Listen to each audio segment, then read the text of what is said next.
Mama used to say the truth doesn't hurry. She'd say it over a pot of something on the stove, not looking at you, letting the words fall like they had nowhere else to be. She'd say, the truth just waits, patient as water, quiet as a held breath, still as a thing that knows it will eventually be seen. She told me this story when I was old enough to carry it. She said she heard it from a woman she trusted, a woman who had seen it with her own eyes. It begins the way the truest stories always begin, not with anything grand, but with a man standing outside a door. He was 58 years old. He wore a charcoal overcoat that had once been expensive and still looked it, though if you look closely, you'd notice the cuffs were beginning to fray at the edges. His silver hair was combed back the way it had always been, the hair of a man who had always known how to hold himself together. But his eyes had something in them that hadn't been there 11 years ago. Something that looks like what happens to a person when they've finally stopped running from themselves. He was standing on a street he had never walked before. Not in all his years of building things, acquiring things, moving through the world from the inside of black cars and glass offices and private floors that smelled like money and nothing else. This street smelled like frying plantain and fresh-cut grass and someone's laundry drying on a line. It smelled like life being lived close to the ground. He had a piece of paper in his hand. He had carried it for 3 months. Before that, it had sat in the bottom of a cardboard box for 11 years, folded and unread, buried under old files and a life he thought he'd put behind him. He stood in front of the house, a small house painted a warm terracotta, a pot of marigolds beside the front step, a welcome mat that said, in simple letters, "Come in, you're expected." He read those words, and something cracked open in his chest that had been sealed shut for a very, very long time. His name was Richard Hargrove, and this is the story of what he did to a woman named Clara Mensa, and what she did back to him, which was nothing, nothing at all. Mama always said that was the hardest kind of kindness to understand, the kind that doesn't defend itself, the kind that just keeps going. Wonder if this story is already finding its way into your heart. Please hit the like button and subscribe to Mama Told Me, and drop a comment below telling me where in the world you're watching from. Mama always said kindness travels farther than you think. Clara Mensa had been working in the Hargrove household for 9 years when everything came apart. 9 years. Long enough to know which floorboard near the second floor landing creaked if you stepped on it wrong. Long enough to know that Mr. Hargrove took his coffee at exactly 6:45, black, no sugar, and that if it wasn't ready, he wouldn't say anything. He'd just leave without saying goodbye. Long enough to know that Mrs. Hargrove, Margaret, liked to sit in the garden on Sunday mornings with a cup of chamomile tea and a novel she always said she was about to finish and never quite did. Long enough to love a family that had never quite learned to love you back. That's the thing about being a good housekeeper in a wealthy household. You become the furniture. You become the walls. You are everywhere and nowhere. You hold the whole house in your hands. The routines and the quiet order and the small comforts that make a family feel like a family. And you do it so well, so completely, that eventually they simply stop seeing you. Clara had come from Jamaica. She'd come over when her daughter Lily was just 2 years old, with one suitcase, her mother's recipe for brown stew chicken, and a determination she'd learned early, that the world doesn't hand you anything you don't go and get yourself. She'd started at the Hargroves as a part-time cleaner. Within a year, she was full-time. Within 2 years, she was running the household. Not just cleaning, but managing the schedules of contractors, keeping track of the household accounts, coordinating with the caterers when the Hargroves entertained, which was often. She was good at it in the way that only someone who takes genuine pride in their work can be. The windows in that house were the clearest you'd ever seen. The kitchen smelled of beeswax and something clean and faintly floral. The linen closet was arranged with a precision that Margaret Hargrove once mentioned to a friend at lunch. And the friend had asked who arranged it, and Margaret had paused. It had actually paused the way you pause when you realize you've been taking something for granted before remembering Clara's name. Clara noticed. She always noticed, but she kept it folded inside herself, the way she kept most things. She was not a woman who complained. She was not a woman who performed her goodness for an audience. What she was What my mama's friend said she was, and said it like it was the most important thing, was a woman who had decided a long time ago that her character belonged to her, that no job could take it, that no person's indifference could wear it away. She kept in the breast pocket of her work shirt a small laminated card on which she had written in her own handwriting, "Do your work as if the Lord himself is watching, because he is." She read it every morning before she knocked on the Hargroves' door. She raised Lily in a one-bedroom apartment 20 minutes by bus from the Hargrove house. She got Lily to school every single day. She went to every parent-teacher meeting, every little school performance, every awards ceremony, sitting in those plastic chairs in the back row, still in her work uniform because she'd come straight from the house and hadn't had time to change. She sent money home to her mother in Kingston every month. Not much, but every month without fail. She was tired in the way that good, working mothers of a certain kind are tired, not broken by it, not defeated by it, but worn smooth by it, the way river stones are worn. You could hold her in your hand and feel the weight of everything she'd carried. Sir Richard Hargrove was not a cruel man in the way most people think about cruelty. He wasn't violent. He wasn't mean. He was simply sealed. Like a room that's been locked so long the lock has rusted over, and you can no longer tell whether it's keeping something in or keeping something out. He had built a commercial real estate firm from nothing, starting in his late 20s with 2 investors, a leased office, and a ferocity of focus that had always impressed and slightly frightened the people around him. By the time Clara came to work for him, he was wealthy in the quiet, serious way. Not flashy, not loud, just weight. The weight of a man who had gotten everything he pointed himself at and wasn't quite sure why the room still felt empty. And he spoke to Clara the way he spoke to most people, efficiently. "Good morning, thank you. This needs doing by Thursday." He never asked how Lily was doing, even though he knew she had a daughter. He never asked about Jamaica. He never asked her what she wanted to be when she grew up, which is a foolish question people ask children, but almost never think to ask the adults in their lives who are still in the middle of becoming something. Margaret was different. Margaret remembered Lily's name. Margaret once brought Clara a piece of leftover birthday cake, set it on the kitchen counter with a little paper towel folded under it, and said, "I know you love lemon. This is from Harrington's." And Clara had stood in that kitchen for a moment after Margaret left, holding herself very still, in the way you do when someone sees you unexpectedly and you don't want to let on how much it matters. But it was Richard who had the power. It was always Richard. The year Clara had been with them for 9 years, Lily got sick. It came on fast, the way serious things sometimes do. A headache that wouldn't stop, then a fever, then something worse. The doctors at the county hospital took 3 days to figure out what it was. By the time they did, Lily was in the ICU, bacterial meningitis. Survivable if caught, and they had caught it barely. But the treatment was aggressive, and the recovery would be long, and someone needed to be at that hospital. Lily was 17. She had no father in the picture. She had a grandmother in Kingston who was too old to travel. She had Clara. Clara went to Richard, and it was a Tuesday morning. She was steady when she spoke. She'd practiced being steady. She explained about the meningitis, about the ICU, about what the doctors had said. She asked for 2 weeks off, unpaid. She said she would find someone to cover. She already had a cousin who could come in for basic cleaning. She would train her over the weekend. She would make sure the house was fine. She stood in front of his desk and she asked. Richard didn't look up from his laptop immediately. He finished whatever he was reading. Then he looked up. 2 weeks, he said. Yes, sir. Unpaid. I'll arrange cover. He was quiet for a moment. Outside his window, the city moved.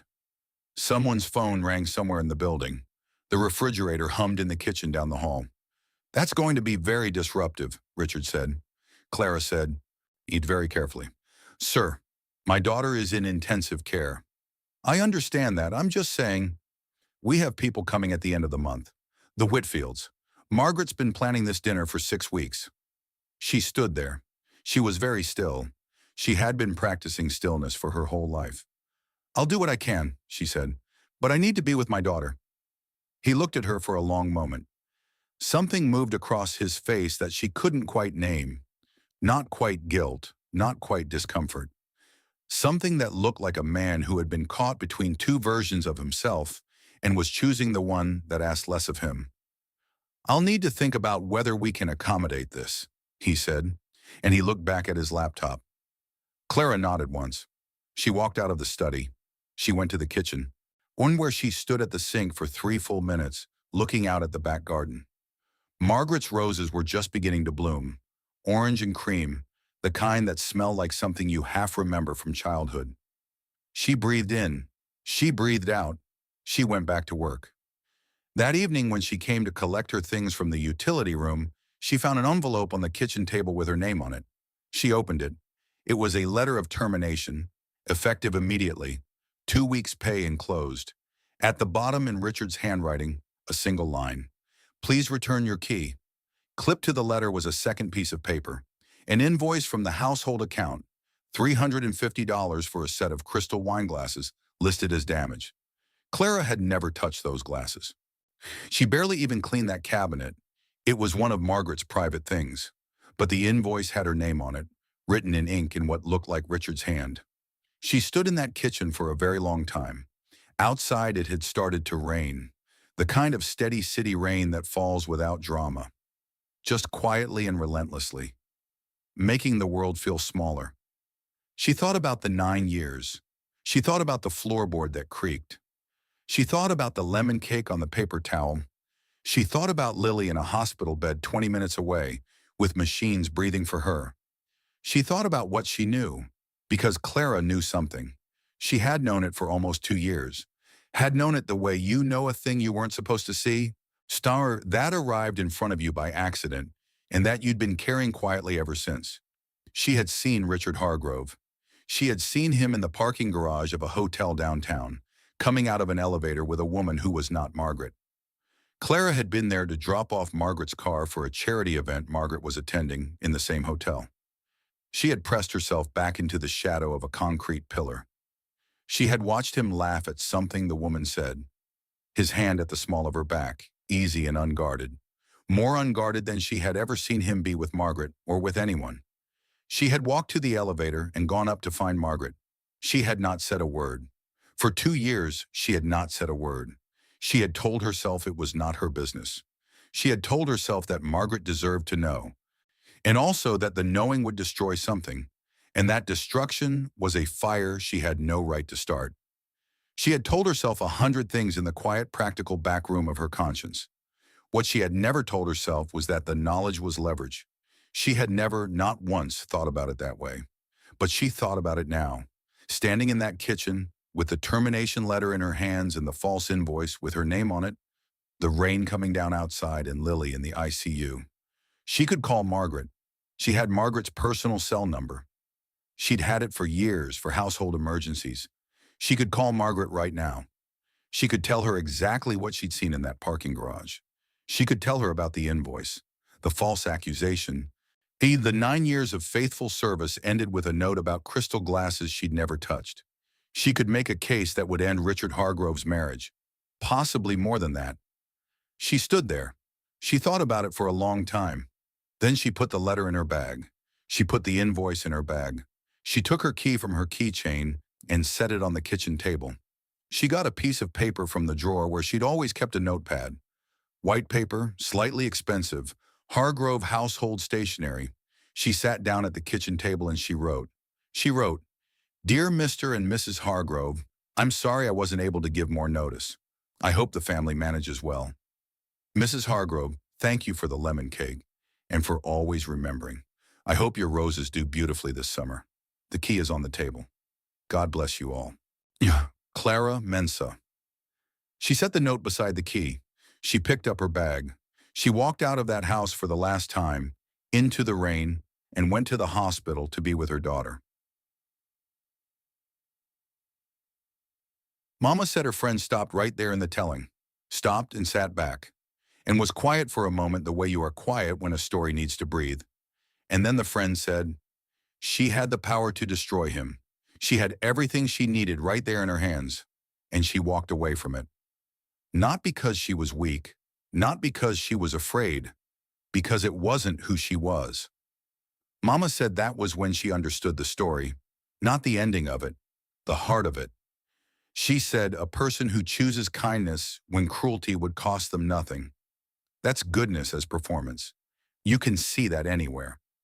But a person who chooses kindness when cruelty would give them everything they need, when it would open the door that just got slammed in their face, when it would clear their name and make the person who wronged them feel every single bit of it, that's a different kind of person entirely. That's the kind your grandmother was praying you'd become.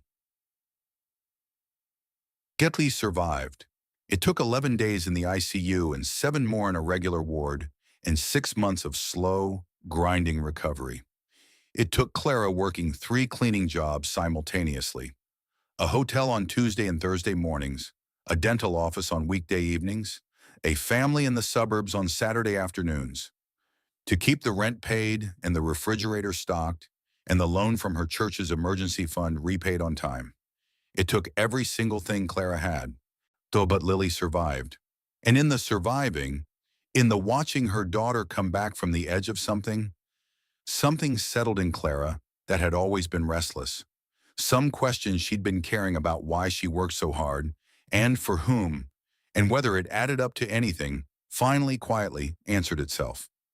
She watched Lily sit up in the hospital bed for the first time in 2 weeks and ask for her phone so she could text her best friend. And Clara had to step out into the corridor and press her back against the wall and just breathe. Worth it, she thought. All of it. Every single day. She didn't go looking for another wealthy household. She thought about it. The pay was decent, and she knew the work. But something about walking back into someone else's kitchen, someone else's sense of order and priority, sat wrong now. Like a shoe that had always fit but had suddenly definitively stopped. She had a conversation with a woman from her church, a practical woman named Dolores, who ran a small cleaning service. 3 employees, mostly office buildings. Dolores was looking to expand. She needed someone who knew how to manage, not just clean. Clara came on as a supervisor. Within a year, she was a partner. Within 3, when Dolores decided she wanted to retire to be with her grandchildren in Atlanta, Clara bought her share of the business. She renamed it. She called it Full Hands Cleaning Cooperative. She made it something different from most cleaning companies. She made it a place where women, mostly immigrant women, mostly women who were rebuilding after something, could come in with very little and learn and earn and eventually own a stake in what they were building together. She didn't have the business vocabulary for what she was doing, not at first. Later, someone would call it a worker-owned cooperative model, and she would nod and say, yes, that sounds right.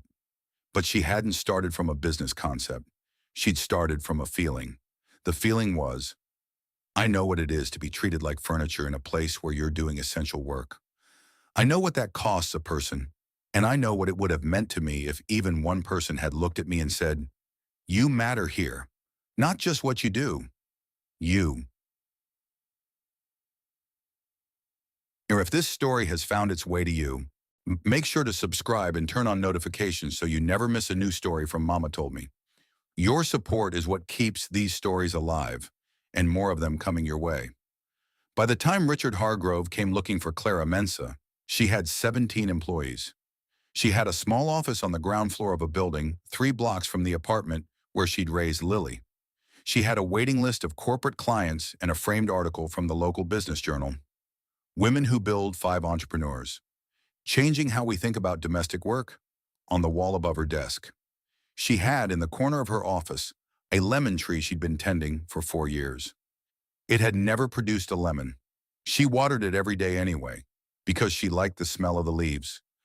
And because some things you tend not for what they give you, but for the act of tending itself. And she had Lily. Lily, who was now in her 2nd year of medical school.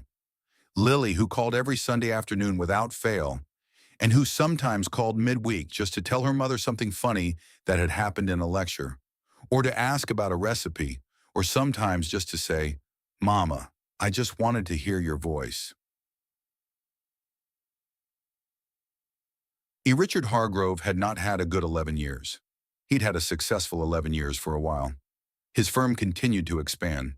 He made money the way he'd always made money, by being sharper than the room and working longer than anyone else was willing to and accepting no sentimentality in his decisions. But Margaret had found out. Not from Clara. These things usually come out eventually, slowly and then all at once, through a conversation she wasn't supposed to overhear, through a credit card statement that didn't add up, through a friend who had seen something she shouldn't have, and finally, with great reluctance and great love, told Margaret what she knew. Margaret had been devastated in the quiet way of a woman who had always believed in keeping the damage contained. She had not screamed. She had not thrown things. She had sat very still in the living room of their house, the same living room Clara had dusted for 9 years, and looked at Richard for a long time without speaking. Then she said, "Clara Mensa knew, didn't she?" It was not a question. Richard said nothing. "I always thought," Margaret said slowly, "that she seemed like a woman who carried things carefully, that she knew how to hold something without dropping it." She looked down at her hands. Unlike some people, they hadn't divorced. That surprised some people later. But Margaret was 54 by then and had her own particular wisdom about what she could and couldn't repair, and she chose carefully and with open eyes to stay. But something had closed between them that never opened again. Richard carried that. He carried it alongside everything else. The business, the contracts, the years. He carried it the way you carry a stone in your shoe. Not unbearable, not crippling, but always there, always reminding you. Then the business collapsed. Not suddenly, slowly and then completely, the way a thing you've been watching weaken finally gives way all at once. When everything fell apart, it fell apart with a finality that left him sitting in an office he'd had to give back to the building's owner, in a city that still had his name on 2 parking garages and the lobby of a hotel, but that somehow no longer felt like a place he'd built. He would be fine materially. He had savings. He had investments made wisely in earlier years. But he sat in his smaller, sensible apartment and thought about what he had built in his life, and what he had not built, and which of those things he would be able to remember without flinching. He thought about Clara Mensa. He thought about her more than he expected, more than made any sense by any accounting. Arshus, it was the box that finally broke something loose. And he'd been clearing out a storage unit, one he'd kept for years and finally had to surrender, and he'd found a cardboard box labeled Household Finances, 2012 to 2014. He opened it looking for a particular tax document. Near the bottom, he found a folded piece of paper. White paper. Slightly expensive. Hargrove Household Stationery. He unfolded it. He stood in that storage unit with the fluorescent light humming overhead and the smell of cardboard around him, and he read the words Clara Mensa had written 11 years ago. The night he'd fired her. The night he'd put a false invoice in the envelope with her termination letter. $350 for crystal glasses she'd never touched, as if accusing her of something small and provable would somehow protect him from the larger accusation she could have made at any time. "Dear Mr. and Mrs. Hargrove, I'm sorry I wasn't able to give more notice. I hope the family manages well. Mrs. Hargrove, thank you for the lemon cake and for always remembering. I hope your roses do beautifully this summer. The key is on the table. God bless you all. Clara Mensa." He read it twice. Then he sat down on the floor of that storage unit, in his good clothes on the dusty concrete, and he held that piece of paper for a very long time. She had known. He was certain of it now, in a way he'd only half allowed himself to acknowledge before. She had seen him in that parking garage. She had carried it for 2 years without a word. And when he fired her, when he falsely accused her so he could feel like slightly less of the one who'd done wrong, she had written this note of kindness of all things. This note that left the door open and wished his wife's roses well. He thought about where Clara Mensa had gone when she walked out of his house into the rain. He had not thought about it at the time. At the time, he had simply been relieved. The problem had resolved itself. He hadn't let himself think about what the problem felt like from her side of the door. He thought about it now. He thought about it for 3 months. Then he hired someone to help him find her. It didn't take long. Clara wasn't hiding. He got the address, a small house on a street he'd never been to. He drove there on a Tuesday afternoon, alone, without calling first. He wasn't sure why he didn't call. Perhaps because calling gives a person the chance to prepare what they'll say, and he didn't trust himself to hear her prepare something. Perhaps because he knew that whatever happened when she opened that door, he needed it to be real. He stood on her front step now, 58 years old in a fraying charcoal coat, her note folded in his coat pocket. The marigolds beside the step were a deep, saturated orange, the kind that catches light and holds it. The welcome mat said, "Come in, you're expected." He raised his hand to knock, and from inside the house came the sound of laughter. Just laughter. Two voices, a woman's, low and warm, and a younger woman's, brighter, higher, laughing at something he couldn't hear. Underneath it, faintly, something cooking on a stove, and a radio playing something gentle, and the full, ordinary noise of a life being lived at full volume inside a small house. His hand was still raised, and he was already weeping. Not dramatically, not the way it happens in movies, quietly, the way everything real happens, without warning, without preamble. Just a tightening in the throat, and then the burn behind the eyes, and then the tears moving down his face while he stood on that step with his hand raised, and the orange marigolds at the edge of his vision, and her words in his pocket. God bless you all. She had written that. He had fired her unjustly, falsely accused her, left her with nothing, turned his back on 9 years of faithful, excellent, dignified work, and she had wished God's blessing on him. He was still crying when the door opened, and Clara Mensa was standing there. She looked the same, and she didn't. She was in her mid-40s now, her hair natural and close-cropped, and wearing a cardigan the color of autumn leaves, a dish towel over her shoulder, her reading glasses pushed up on her forehead. She looked like a woman who had arrived somewhere, like a woman who had walked a long way and found what she was looking for, and put her things down and stayed. She looked at him. He looked at her. He was still crying, and he could not make himself stop. There was nothing to say that was adequate to the moment, and he knew it, and she could see that he knew it. Clara Mensa looked at this man on her doorstep, this man who had taken 9 years of her best work and repaid them with a false invoice and a locked door. And she did something. She didn't say, "I told you so." She didn't step back. She didn't make him stand in the cold of his own shame while she decided what she felt about his being there. She opened the door wider. "Come in," she said. "You look like you could use some tea." The inside of Clara Mensa's house smelled like thyme and browning onions and something sweet underneath it all. Vanilla, maybe, or brown sugar. And the smell hit Richard Hargrove in the chest the moment he stepped through the door. Not unpleasantly. The opposite of unpleasantly. It hit him the way smells from another life always hit you, with the particular violence of the involuntary, with the feeling of being suddenly, helplessly young again, in a kitchen somewhere, before everything became so complicated. He couldn't remember the last time he'd walked into a home that smelled like someone was cooking in it. He stood in the hallway, his coat still on, while Clara closed the door behind him. And the hallway was narrow and warm, and the walls were painted a deep, quiet yellow that caught the afternoon light coming through a window at the far end. On one wall, framed photographs. He didn't look at them yet. He was still working on composing himself, which was something he had always been very good at and which was currently not cooperating. "The kitchen," Clara said, moving past him with the ease of a woman in her own space, unhurried and unimpressed. "Unless you'd prefer the sitting room." "Kitchen is fine," he said. His voice came out slightly rougher than he intended. She didn't comment on the crying. She didn't acknowledge it, and she didn't ignore it. She simply moved around it the way a person moves around furniture they've always known the location of, allowing it to be there without making it a thing that needed to be managed. He found that, unexpectedly, merciful. The kitchen was small and immaculate. Not the immaculate of money, not marble surfaces and professional-grade appliances, and the particular airlessness of a kitchen that exists for appearances.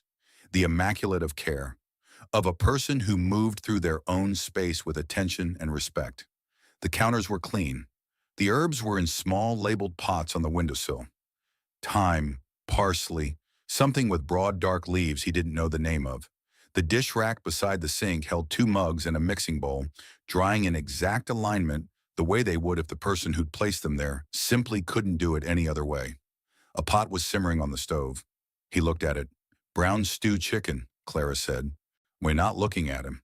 She was already filling the kettle. "My daughter's coming for dinner. She drives 3 hours to eat it, which I keep telling her is excessive, and she keeps ignoring me." A pause. "Sit down, Mr. Hargrove." "Richard," he said. She looked at him then. Just briefly. Something moved across her face. Not quite surprise, not quite decision. Then she turned back to the kettle. "Richard," she said. He sat at the kitchen table. It was a wooden table, well used, its surface carrying the marks of years. A faint ring where a hot mug had been set without a coaster, a small scratch near one edge, the accumulated evidence of a family life. He ran his thumb along the grain of the wood while she made the tea. She brought 2 mugs, set one in front of him. Aang sat across from him with the ease of a person who has no interest in the performance of formality. She wrapped her hands around her own mug and looked at him. "You found me," she said. Not a question, not quite a statement, more like the opening of a door. "I've been thinking about doing this for a while," he said. "I wasn't sure if I would." "What changed?" He reached into his coat pocket. He unfolded the note and set it on the table between them. She looked at it for a moment. He watched her face and saw the recognition move through it. Quick and then contained. "I found it in storage," he said. "3 months ago. It's been—" He stopped. Started again. "I've had a great deal to think about." Clara looked at the note. She didn't touch it. She read the words she'd written 11 years ago from across the table. And her expression was the expression of a person encountering their own past self. Not with embarrassment, not with pride, but with a kind of thoughtful recognition. Yes, that was me. That was who I was then. "I want to say I'm sorry," Richard said, "for the termination, for the way it was handled, and for the invoice." He said that last part with particular care, making sure the weight of it was clear. Not the $350. He knew she knew it wasn't about the money, the accusation, the false accusation. "I need you to know I'm aware of what that was, what I was doing." Clara was quiet. Outside, a car moved down the street. Somewhere in the house, a clock ticked. The stew turned over on itself with a soft, patient sound. "Why did you do it?" she asked. Not accusing, genuinely asking. The way she asked things, when he was beginning to understand, with the directness of a person who has learned that the truth, however uncomfortable, is less expensive than everything else. He looked at the table. "Because," he said slowly, "when you have done something you cannot defend, sometimes it feels more bearable to put a small wrong on someone else than to face the large wrong you've done yourself." He paused. "It's not a justification. It's an explanation. I know the difference." She nodded. She turned her mug in her hands. A small, slow rotation, the way people do when they're thinking through something, and the movement helps. "You knew," he said, "about the hotel." A moment. Very small. "Yes," she said. "How long?" "About 2 years before I left." He closed his eyes, opened them. "When and you never said anything?" "No." "Why not?" Clara looked at him steadily. "Because it wasn't mine to say. It was your marriage and your choices and your wife's right to know the truth. But not from me. Not like that." She paused. "And because I cared about Mrs. Hargrove, genuinely cared, I didn't want to be the person who—" She stopped, considered. "Sometimes the truth landing wrong does more damage than the truth itself. I thought about how to tell her in a way that would help her. I couldn't figure out how, so I said nothing. Maybe that was wrong. I've thought about it." "Margaret found out," Richard said. "Not from you." "I heard," Clara said simply, and then, because she was not a woman who withheld kindness from someone who needed it, even when she would have been entirely justified in doing so. "I hope she's well." "She's well," he said. "She's herself. She's always been more herself than I deserved." Clara looked at him for a moment with an expression he couldn't quite name. Not pity, not contempt. Something older than either of those things. "What do you want, Richard?" she asked. The question sat in the air between them, and he realized he had prepared a version of this conversation in his mind many times over the last 3 months, and none of those versions had started with Clara asking it quite so directly, quite so early, quite so without armor. I wanted to say I was sorry, he said. Properly, not through an intermediary, not by a letter. I needed to say it to your face. He looked at her. I also wanted to know, he paused. I wanted to know that you were all right. What happened to you after? I knew about your daughter. Being in the hospital. A stillness came over Clara that was different from her previous stillnesses. This one had an edge. You knew about Lily being in the hospital, she said. Yes. When you fired me. A beat. Yes. And you still? Yes.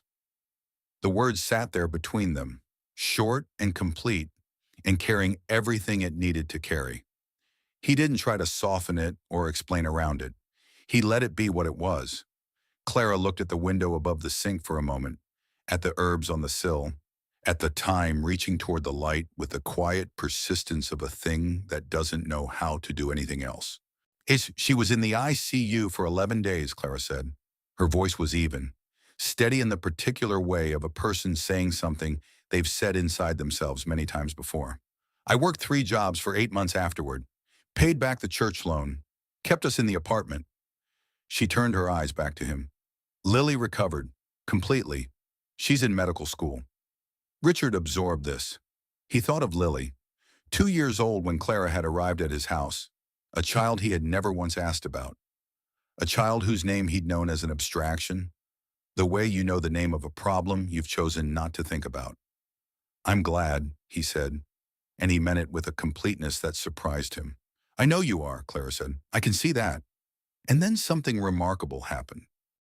The door of the kitchen swung open and a young woman came in with the particular energy of someone who has just driven 3 hours and parked imperfectly and is already thinking about food. She was tall and had Clara's eyes, and she was carrying a canvas bag over one shoulder and a medical textbook under her arm, and she stopped abruptly when she saw a strange man sitting at her mother's kitchen table. She looked at Clara. Clara looked at her. Lily, Clara said, this is Richard Hargrove. He worked with me before you were old enough to remember. Lily Mensa looked at the strange man at her mother's table with the unhurried, clinical assessment of someone who had spent 2 years learning to read what a person's body was telling you before they said a word. She took in the fraying cuffs and the red eyes and the folded piece of paper on the table. She took in her mother's posture, open, undefended, in control, and made a decision. I'll set an extra place, she said. It was Lily who changed the temperature of the room, not deliberately. She was too practical for social strategy, but simply by being herself. She pulled things from the refrigerator. She made her mother move the stew off the direct heat. She set the table with the ease of someone who has been setting this particular table her whole life, talking all the while about a professor who'd said something brilliant in a cardiac lecture, about the traffic on the highway, about a woman in her cohort who was going to be extraordinary. She talked the way people talk when they're home, without editing themselves, without performing. And Richard Hargrove, who had spent 30 years in rooms where people perform constantly, sat very quietly and watched a mother and a daughter move around each other in a small kitchen and felt something so unfamiliar it took him several minutes to identify it. He felt grief, a very specific, very personal grief. The grief of seeing what a thing looks like when it's done right and knowing beyond any doubt that you've done it wrong. He had a daughter, Cassandra. She was 31 now, lived in Seattle. She called him at Christmas and on his birthday, and those were calls that were perfectly civil and perfectly empty. The kind of calls maintained more by duty than by desire. He could not remember the last time she had driven 3 hours to eat his cooking. He could not remember, in fact, a single meal he had cooked for her. He could not remember what she'd sounded like when she laughed without being careful about it. He looked at his hands on Clara's kitchen table and thought about all the things he'd built in his life and all the things he had not.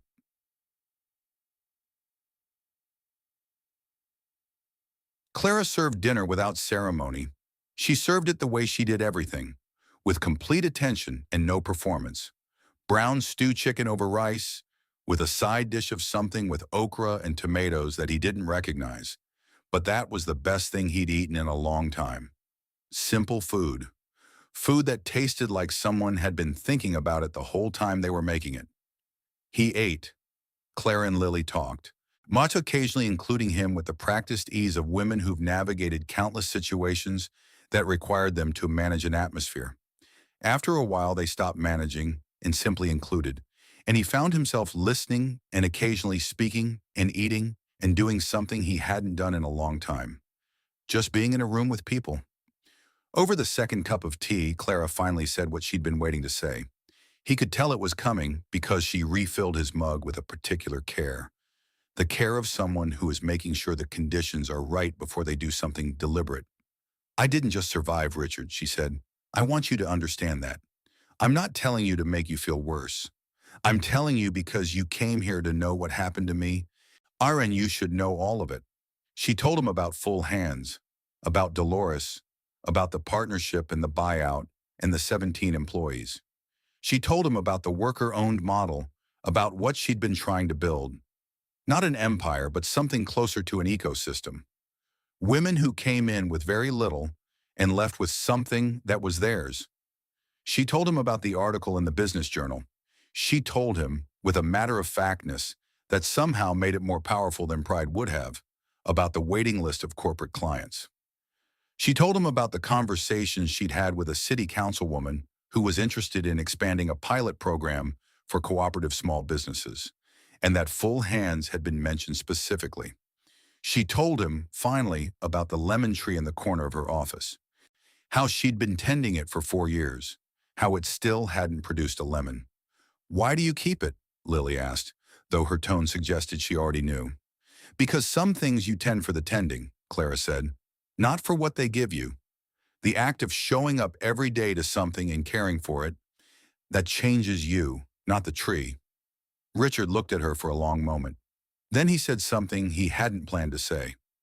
"The way the most important things are always unplanned. The way you open your mouth in a kitchen in a house you've never been to, in front of a woman you wronged, and hear yourself saying the truest thing you know. I had a woman who worked in my home for 9 years," he said slowly. "Who knew my household better than I did? Who knew things about me that could have broken my marriage at any point she chose? Who? And when I treated her unjustly, treated her falsely and disgracefully, wrote me a note wishing my wife's roses well." He looked at the table. "I don't know what kind of person does that. I've spent 11 years trying to understand it, and I still don't fully understand it." Clara was quiet. "I think," Lily said carefully, with the precision of a young woman who had been listening to everything, "that it's the kind of person who decided a long time ago that who they are is not negotiable, that what other people do doesn't get to determine who you are back." Silence. "Your daughter," Richard said to Clara, "is going to be an extraordinary doctor." "I know," Clara said, and the way she said it, not boasting, not performing modesty, just stating a thing she'd known for years with complete certainty, made him understand something. Hey, this woman had always known exactly who she was. He was the one who had needed 11 years to begin figuring it out. After Lily excused herself, she had reading to do before a morning lecture, and she said it without apology, gathering her textbook and kissing her mother's cheek, with the practiced ease of a daughter who does this often. Richard and Clara remained at the table. The dishes were done. The stew pot was covered. The kitchen was quiet in the particular way of a kitchen after a good meal, when the day has settled into itself. "I owe you more than an apology," Richard said. "You don't owe me anything," Clara said. "You came. You said what you needed to say. That's something." "The invoice," he said. "The false accusation. That's on your record somewhere. The employment records." "It doesn't affect anything," she said. "I've been running my own business for 8 years. Nobody's checking my references from 2013. Still," he said, "I want to correct it." She looked at him. "I have a lawyer," he said. "Not a very fancy one anymore, but a good one. I can have a formal letter drafted, a retraction, a correction of record, a statement of what actually happened, It goes to wherever it needs to go, on the off chance that it ever matters. He paused. And I want to compensate you for the 350, for the amount that was deducted. She almost smiled. Not quite, but almost. Richard, it was $350. It was also a lie told at the expense of a woman whose daughter was in intensive care, he said steadily. I'd like to put it right. She looked at him for a long time. He held her gaze and waited, because he had nowhere else to be, and nothing more important happening, and he had made her wait for 11 years, and the least he owed her was to not rush this. Finally, she said, all right, good. He reached into his jacket. He took out a business card. The new one, the smaller firm, the version of him that had survived the collapse. He set it on the table. She picked it up. She looked at it. She set it down again. Can I ask you something? She said. Of course. What are you looking for, Richard? Not from me specifically, in general. What are you trying to build now? He thought about it honestly. He had not been asked this question in a long time by anyone, including himself. It was the kind of question that powerful people don't often get asked, or because people assume that powerful people already know, and the powerful people eventually start assuming the same thing. Something that lasts, he said finally. Something that I built for the right reasons. Something that, when the bottom drops out, and it will, it always does. Something that doesn't just fall apart because it was only ever held together by leverage. He paused. I'm 58. I've built a lot of things. I'm trying to figure out which of them were actually worth building. Clara looked at him for a long time. Come and see what I've built, she said. Not to do anything. Not for any reason. Just come and look at it. Come and meet the women who work there. Only come and sit in my office and I'll show you the lemon tree, and you can tell me whether it looks like it's going to produce anything before I die. She said it simply, without drama. Sometimes it helps, when you're trying to figure out what's worth building, to see something that was built right. He looked at her. Why would you do that? He said. After everything. Clara picked up his business card, turned it over once in her fingers, set it back down. Because, she said, my mother raised me to understand that holding a grudge is like drinking poison and waiting for the other person to suffer from it. And because you came here, you stood on my doorstep and you wept. You didn't have to do that. You could have written a check and sent it through a lawyer and called it settled. She met his eyes. You came here.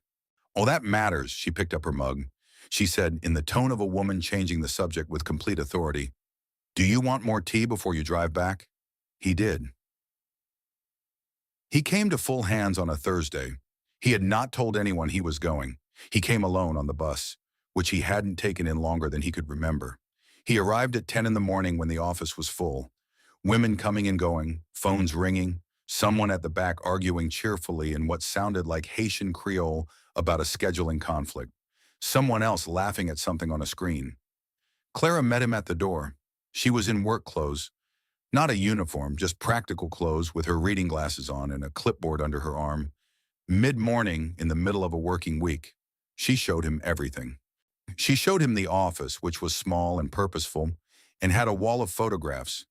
Teams on job sites, women holding certificates from training programs, a picture from a city hall presentation where Clara was shaking hands with the councilwoman she'd mentioned. She showed him the training materials she'd developed herself.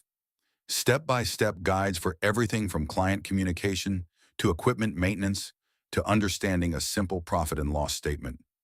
She showed him the ownership structure, how the shares worked, how new employees earned their stake over time, how the decision-making was distributed.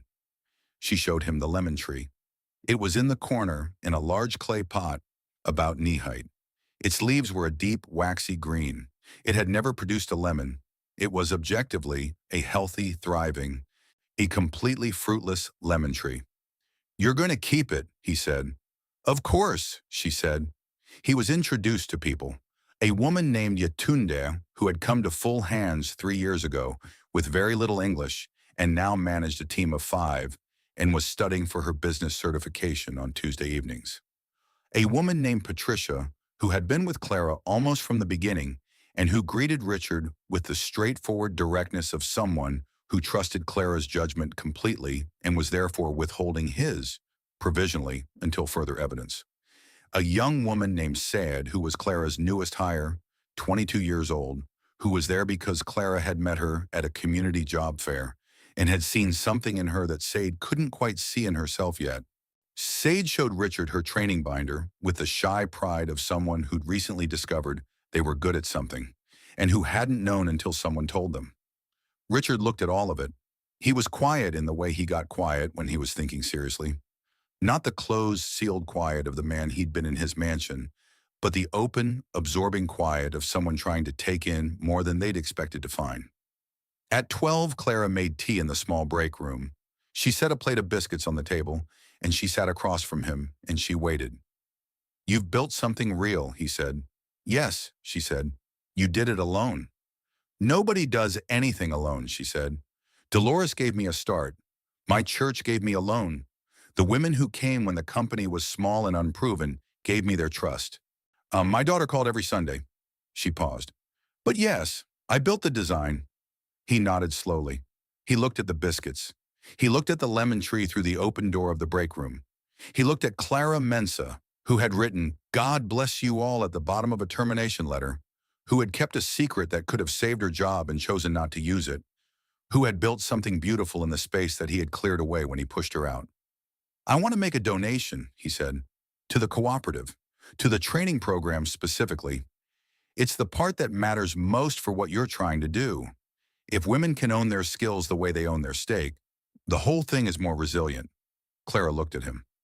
"I'm not looking to attach anything to it," he said before she could speak. "No naming rights. In no board seat, no public involvement, just," he paused, "a debt being paid, as close as I can come to it." She was very still. "What kind of number are you thinking?" she asked. He told her. She absorbed it without visible reaction, the way she absorbed things, fully without performance. "That would fund 3 years of the training program," she said carefully. "Maybe 4, if we're thoughtful about it." "Good," he said. A long pause. The coffee machine in the corner finished its cycle. Someone in the main office said something that made someone else burst out laughing. The lemon tree in the corner sat in its pot, green and thriving and fruitless, and entirely unbothered about it. "Why?" Clara asked. She asked it the same way she had asked it in her kitchen, not demanding, not challenging, simply needing to understand. "Wait, because you showed me something," he said. "Twice, actually. The first time I didn't have the eyes to see it. The first time I was too busy being the version of myself that only looked at things from the outside of a glass window in a building I'd built. You showed me what it looks like when a person decides their character is the most important thing they have, when they protect it even at great cost." He looked at her steadily. "That's not something you can teach in a business school. That's something you carry, and you carried it every day you worked in my house, and I treated it like furniture." Clara was very quiet. "I can't give you 9 years back," he said. "I can't give you the $350 back in any way that makes it mean what it should have meant at the time. Which was, your daughter was sick and I fired you anyway. I can't—" He stopped. "I can't make it right. I know that. But I can put something into what you've built, something that might help someone else get to the place that you got to, a little faster, with a little less weight." He paused. "If you'll let me." Clara Mensa looked at the man across from her, the man who had made her stand in front of his desk, with her hands quiet at her sides, while he talked about the inconvenience of her daughter's illness, who had sent her into the rain with a false invoice and a note about crystal glasses she'd never touched. She looked at him, and she looked at him, and she looked at him. And then she said the thing she said. The thing my mama's friend remembered exactly, word for word, because some words settle into you and stay. She said, "Richard, I don't forgive you because you deserve it. I forgive you because I deserve the piece of it. There's a difference." She looked at him steadily, without softness and without hardness, just truth. "I've been carrying this for 11 years, not with bitterness. I want you to understand that. I never let it be bitterness, but I've been carrying it, and I think I'd like to put it down now." She extended her hand across the table. "Partners," she said, "in this specifically. For 3 years of training, after which we'll see. He looked at her hand. He reached across and took it. Mama used to say, you can't rush the harvest. She'd say it about gardens mostly, about the tomatoes she grew in clay pots on the fire escape of our building, the ones that took all summer and sometimes into September before they gave you anything worth eating. She'd say, you put the work in at the beginning, and then you wait, and then one morning you wake up and something has happened overnight that you weren't there to witness, and there it is, red and full and ready, as if it had always been coming, as if the whole slow summer had been pointing at exactly this. She said the same thing was true of people, the ones who do the right thing in the dark, when no one is watching, when there is nothing to gain from it and something significant to lose. Those people, she said, are tending something, something that takes time, something that doesn't look like much from the outside while it's growing. But it's growing. It is always growing. And one morning, she said, the truth arrives, not rushing, not loud, just there. The way justice that earns its name always arrives, like a harvest, like a door opening, like a man on a doorstep, weeping. The donation was made in February by wire transfer, in full, with a single accompanying note in Richard Hargrove's handwriting that said only, for the work, no strings. R.H. Clara didn't announce it publicly. That wasn't how she did things. She told Yetunde and Patricia because they were effectively her partners in the day-to-day running of the cooperative, and because they had a right to know where the funding had come from. She told them the whole story, simply without drama, without editorializing. She told them who Richard was, what he had done, what he had come to say, what had happened at the kitchen table and in the break room with the lemon tree. Yetunde was quiet for a long time. When then, she said, Orn, you invited him to dinner? My daughter invited him to dinner, Clara said. I just didn't uninvite him. Patricia, who was not a woman who wasted words, said, good. That was it. That was the whole conversation. But something shifted in the cooperative after that. Not because of the money, or not only because of the money, but because the women who worked there began to understand, through the way Clara spoke about it and the way she carried it, that what had happened was not a story about a powerful man finally doing right by a powerless woman. It was not that story at all.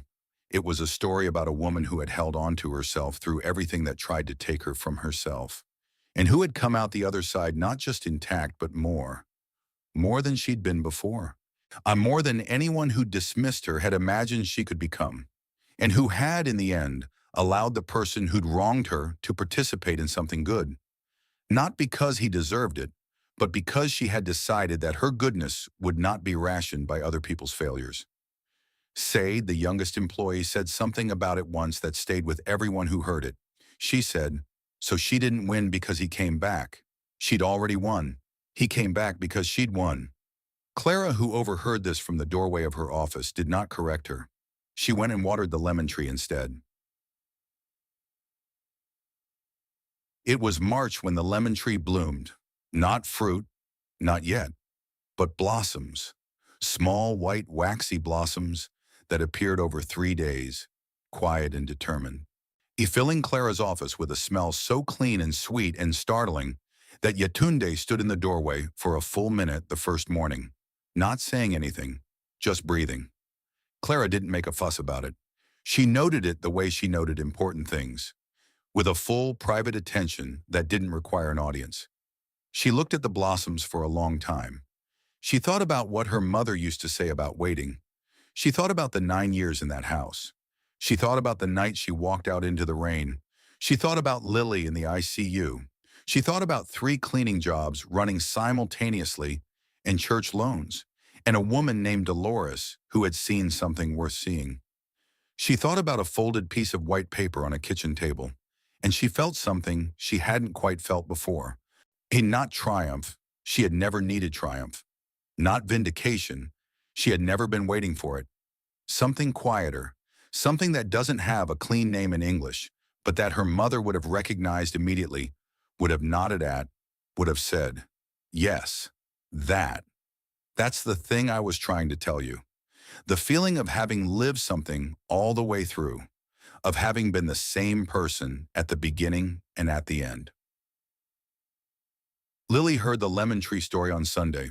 She was eating leftover brown stew chicken at her mother's kitchen table, still in the sweater she'd driven in, her textbooks in a pile she hadn't opened yet, and Clara told her about the blossoms. She told it simply, the way she told most things. Lily was quiet for a moment. She turned her fork over in her hand, when she looked at her mother. "Mama," she said, "do you know what I remember about being sick?" Clara looked at her. "I remember you were always there when I woke up," Lily said. "Every time. Middle of the night, early morning.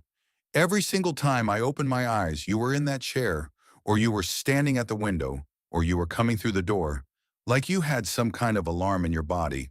She paused. "I didn't find out until later that you'd lost your job, that you were working 3 jobs. You never said a word about it. Not once." She put down her fork. "You just showed up every time." Clara looked at her daughter.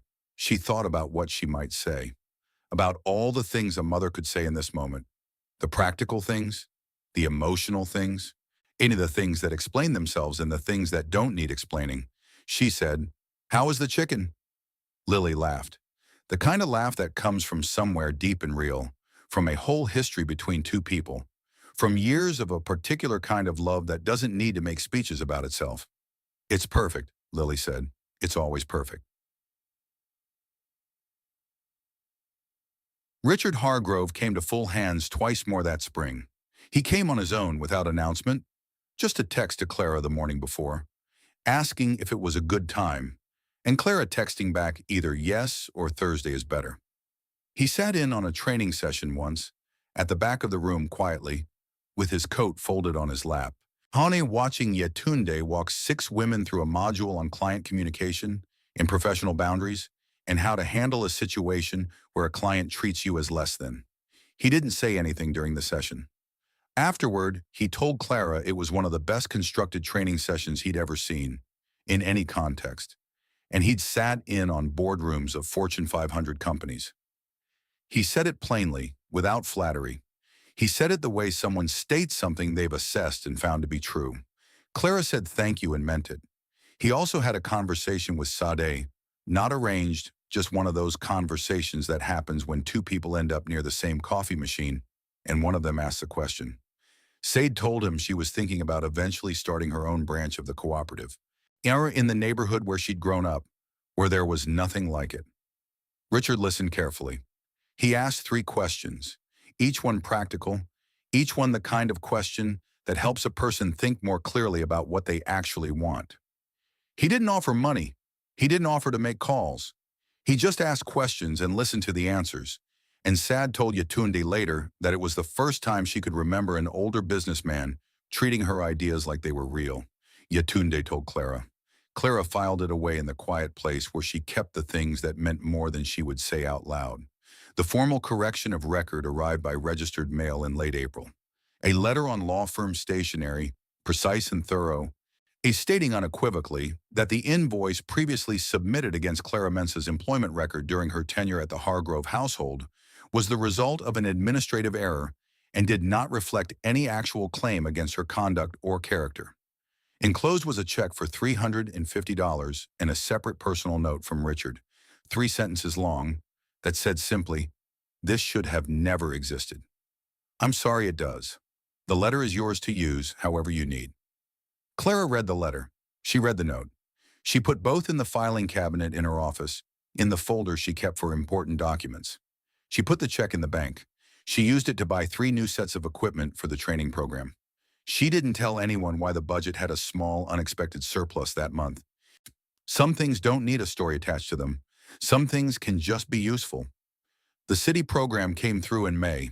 The councilwoman's office called Clara on a Tuesday morning while Clara was in the middle of a scheduling conflict, and she stepped outside into the small courtyard behind the office building and stood in the thin spring sunlight and listened to the coordinator explain what was being proposed. A 2-year pilot, a partnership with 3 other worker-owned cooperatives in the city funding, a formal evaluation at the end of the 2 years that, if it went well, could lead to something permanent, something structural. Clara stood in that courtyard and looked up at the sky. A wide, ordinary sky over an ordinary city. And she breathed. She thought about Dolores, a retired in Atlanta, her grandchildren around her. She thought about her mother in Kingston, who called every Saturday and who still said, every single time, at the end of the call, "Clara, you are doing something real up there. I can feel it." She thought about a woman she'd never met, wife number 3 of a serial poisoner she'd once heard a story about, a woman who had endured terrible things, and then shook the thought away because this was not that story, and she did not need another woman's suffering to understand the value of her own good fortune. She thought about 9 years of floorboards and lemon cake and roses and coffee at exactly 6:45. She thought about walking into the rain. She said yes. Lily graduated from her second year with top marks. Clara drove 3 hours to the celebration dinner Lily's program held, and she wore a dress she'd bought specifically for the occasion, a deep green, a color she'd always liked but never quite given herself permission to wear, because the years when you're managing everything alone don't leave much room for dresses that require an occasion. She sat at a long table in a restaurant she would not normally have chosen, and she ate things she could not always identify. And she watched her daughter move around that room, comfortable, purposeful, known. And she felt the precise feeling that had no clean name again. That feeling of having lived something all the way through, of having been the same person at the beginning and at the end. Lily gave a small speech at the end of the dinner. Not a prepared speech. It wasn't that kind of event. Just something she said when the program director asked if anyone wanted to say anything. She stood up and she said, "I wanted to be a doctor because my mother showed me what it looks like to take care of people without asking what you'll get back. She did it every day. She did it when it cost her. She did it in ways I didn't even know about until I was old enough to understand." She looked at Clara. "I'm going to try to be that kind of doctor. The kind that stays in the room. That doesn't look at their watch." She sat back down. Clara did not cry. She pressed her lips together and looked at the tablecloth and breathed through her nose with great deliberateness. Then she looked up and found Lily watching her with an expression so full of love it was almost hard to look at directly. "Thank you," Clara said, quietly. Just to Lily. Just between them. "For what?" Lily said. "For staying," Clara said. "After everything. For calling every Sunday." Lily looked at her for a moment. Then she said with the precision and the absolute seriousness of someone saying something they have known for a long time, "Mama, where else would I go?" The lemon tree produced its first fruit in June. One lemon. Small, slightly uneven on one side. Deeply, vividly yellow. Clara found it on a Monday morning when she came in early, before anyone else arrived. She stood in the doorway of her office and looked at it. She walked over. She touched it gently with the tips of her fingers, the way you touch something you've waited a long time for. The skin was warm from the morning light coming through the window. The smell, tart and clean and startling. In the smell of something that had taken its time and finally arrived. Filled the small office. She sat down at her desk. She looked at the lemon. She thought about all of it, every year of it, every choice that had accumulated into this particular morning, in this particular office, in this particular life. The 9 years, the rain, the false invoice, the 3 jobs, the loan from the church, Dolores and her easy smile, Yatunde with her certification and her team of 5, Sade and her dream of a branch in the neighborhood she grew up in, the councilwoman's office calling on a Tuesday morning with something that could become something permanent, a man on her doorstep weeping, a daughter who calls every Sunday. One lemon. She picked up her phone. She took a photograph of it. The lemon, the morning light, the clay pot. At the corner of her desk just visible at the edge of the frame. She texted it to Lily. 3 seconds later, Lily responded with one word. "Mama," and then, "I'm coming this weekend. Make the chicken." Clara set her phone down. She looked at the lemon tree. She thought about what her mother used to say, about harvests, about waiting, about the kind of work you do in the dark when no one is watching. She thought about the women in the next room, arriving now, the sound of the door and the coffee machine and Yatunde's voice, and someone laughing at something she couldn't hear. She thought about what it had taken to build this particular room, with these particular people in it, doing this particular work. She thought finally about the note. God bless you all. She had meant it when she wrote it. That was the thing her mama's friend had said, the thing she wanted to be very clear about. Not as performance, not as strategy, not as the kind of goodness that knows it's being watched. She had meant it the way you mean a thing when it's simply who you are. When your character isn't something you put on in the morning and take off at night.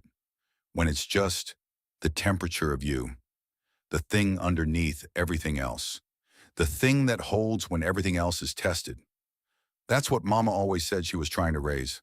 Not someone who was good when it was easy, someone who was good when it was hard, someone who was good when it cost them something, someone who was good when there was no audience, no applause, no recording, no one to witness it but themselves. And if they believed in such things, whatever it is that watches from a higher place than we can see from down here, that's the hardest kind, Mama said, and the only kind that lasts.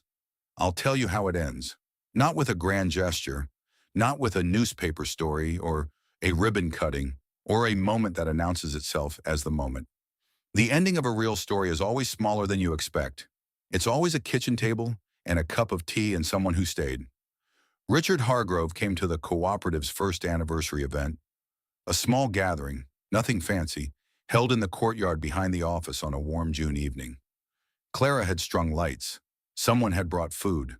The councilwoman came and said a few words. Yetunde's family came. Tosaid stood in the corner with her boyfriend and looked around the courtyard with the expression of a person who is beginning to understand what they're part of. Richard stood near the back. He came alone. He wore a jacket that was one step down from the charcoal overcoat. Lighter, less formal, the jacket of a man who has stopped needing to look like his old self all the time.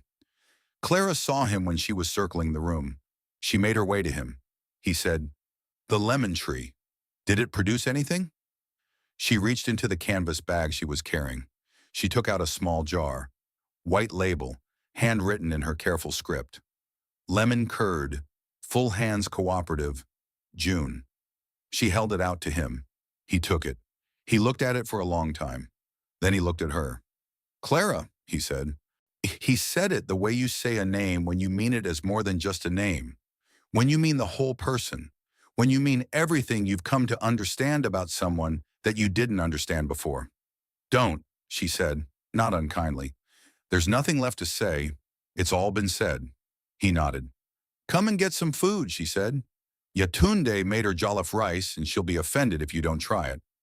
He followed her toward the table, and Mama's friend, who was watching from across the courtyard, said she felt something she hadn't expected to feel at a party. She said it felt like something completing itself, like watching the last stone settle into a wall that had been being built for a very long time. Not the wall of forgiveness, though that was there. Not the wall of justice, though that was there too. Something older. Something that the best stories have always known and that we keep learning and relearning every generation. The wall of a life well lived. The wall that stands not because no one attacked it, but because the person who built it knew which materials would hold. Mama told me this story when I was old enough to carry it. She said, "Do you understand what Clara did? Not just the note, though that was something. Not just the secret she kept, though that was something too. Do you understand the whole of it?" I said I thought so. She said, "No. You think it's a story about kindness being rewarded, and it is. But that's the end of it, not the heart of it. The heart of it is that Clara Mensa didn't keep her character so it would be rewarded. She kept it because it was hers. Because the one thing that man could not take from her, could not put a false invoice on, could not hand back to her in an envelope with 2 weeks' pay, was who she was." She looked at me across the kitchen table. She had a cup of something. I don't remember what. The window behind her was dark. "You're going to meet people," she said, "who will treat you like furniture, who will look right through 9 years of good work and see something they can use and discard. And when that happens, there will be a moment, and you'll know it when it comes, where you have the choice. where you have something in your hand that could make them feel every single thing they deserve to feel. She looked at me. What you do in that moment, she said, is not about them. It is entirely, completely only about you, about who you decide you are, about which version of yourself you're going to be when the pressure is on and the cost is real. She picked up her cup. I am telling you this story, she said, because I want you to know that Clara Mensa made a choice in a kitchen in the rain and built her whole life on it, and that life is still standing, while the man who fired her had to drive across the city and knock on her door and ask to see it. She sipped her tea. That's not luck, she said. That's not coincidence. That's how it works. Maybe not as fast as we'd like. Maybe not as clean. But that is how it works. She looked at the window. The truth doesn't hurry, she said. It just waits. And one morning, she said, you wake up and there it is. Thank you for sitting with this story all the way to the end. Mama always said the people who stay for the whole story are the ones who understand it. If it moved you, I think you'll find the other videos on your screen are waiting to do the same. And if you haven't subscribed yet, come home. There's always a story waiting at Mama Told Me.